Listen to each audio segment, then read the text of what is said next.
coming off the last video, we now need to decide who the killer's true identity is. So that means there will be spoilers for that if you haven't already played the game, you've been warned, or at the very least if you don't wish to be spoiled, you've been warned. So I'll give you a second to leave. Okay, now that everyone has left, if they no longer wish to be here, the killer's identity is Nanako, the small child who you saw die at the end of the last video. If you aren't aware who she is, I'll put an image here, not of that moment, but to show that. Okay. Now for real this time. It's just a small, maybe not so well known character named Adachi. I doubt you've heard of him. Doesn't appear too much in the story. Kind of, you see him occasionally, you know. He just does things sometimes. But hey, now we're in his dungeon with a very underleveled persona, being 25 to 30 levels below. It certainly was the cause of many issues within this video, mainly the cause of the first 3 to 4 deaths. I'm not actually sure. You'll be seeing them now, but I'm still just kind of talking through it, so I haven't looked at the footage in over a day because of the 2 issues I had when I first recorded this. First of all, it was silent, and then it had a weird static noise, so I couldn't use either of those. But hey, those 3 to 4 deaths were before the first of this dungeon's 2 mid-bosses. Yes, there's 2 this time. Really annoying, but they're actually quite fun to fight in the case of one of them. And the first one of these 2 is not so fun. But hey, before we go on to that, I'm going to talk about the challenge leading up to it. You have to navigate through the 3rd floor without getting into a battle with any shadows, or you'll be kicked back to the start. Very fun, I know. But hey, there are 2 approaches here. Run through everything and try not to get hit, or the better and much safer option, finding the path with no shadows and taking it. One saves you time, and the other is much better for actually making it through. I'll leave you to decide that. But hey, after this, we go on to the first of the 2 mid-bosses, named the Chaos Fuzz, a police officer-looking shadow, which constantly summons allies. The only way to win easily is to wipe them all out. Something that is much easier said than done, because whenever you kill one of them, they will just summon another. So you have to take them all out at the same time if you wish to win this fight. Something that I did eventually. It took its time, but I did it. But yeah, my strategies for this were almighty moves and mind charge, and then strong physical moves and power charge, because they just do really big damage to one enemy to weaken it, and then enough to take them all out at once. So it's a consistent strategy that it's been used since I got the characters and to the right levels where they learn the requirements for this, but we're not going to talk about that. Okay, so surprisingly, on the journey to the 2nd mid-boss, nothing went wrong, so we'll just move on to the boss itself. This boss is weak to physical, but cannot be knocked down, so we can't get it with an all-out attack, but there's power charge and the almighty moves, I guess, as well, with mind charge, and then those strategies, they were the ones that got us through it, though I didn't really use the mind charge almighty moves one, because I wasn't sure if the boss actually had a hidden resistance to almighty.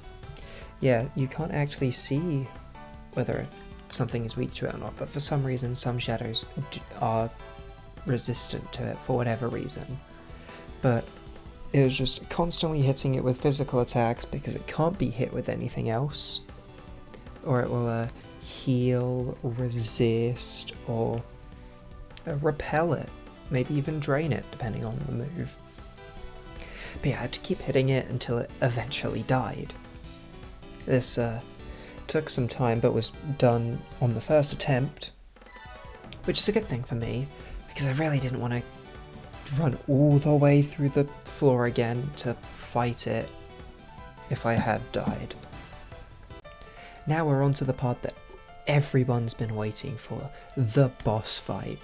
In this fight, Adachi has big wind and electricity damaging moves, so yeah, if you're weak to those, not good. We were actually weak to ice this time, so it didn't even matter, and we drained fire, so those moves weren't a problem for me for once. Unless you're Teddy, of course, and then he gets hit for wind as a not wind, electricity as a weakness. But hey, as long as he doesn't get hit like the many times he got hit, it's fine. But yeah, that's kind of what he does outside of doing things like giving you fear, then using Ghastly Well, you know, that combo that everybody loves, that they sometimes give to random enemies too. He starts the fight with a Heat Riser, which raises all of his stats, so at that point I just lower his defense twice, or lower his defense on the first turn, attack buff second turn, lower his defense again on the third turn. It's up to you, really. You can do any order to those as long as you do it twice, I guess. But hey, there's more things he can do. He can start using random fear moves at about halfway through his health bar. And then Ghastly Wail, you know, that thing that insta-kills anyone with fear? Yeah, that. And then he just has a random insta-kill move that he sometimes throws out. So yeah, it's great. But hey, that's the first half, yes, half of this fight done. We now have to fight the second half. Amano Sagiri, the other weird boss that goes up until this point. Hey, it killed me twice or 3 times, however many, I'm losing track of how many times I die at this point. But hey, once again, it has every heavy elemental skill, God's Judgment, stat lowering moves, stat buffing move, silencing moves, which will just make it so you can't use your persona if you don't know what it does, and then its own range of almighty attacks.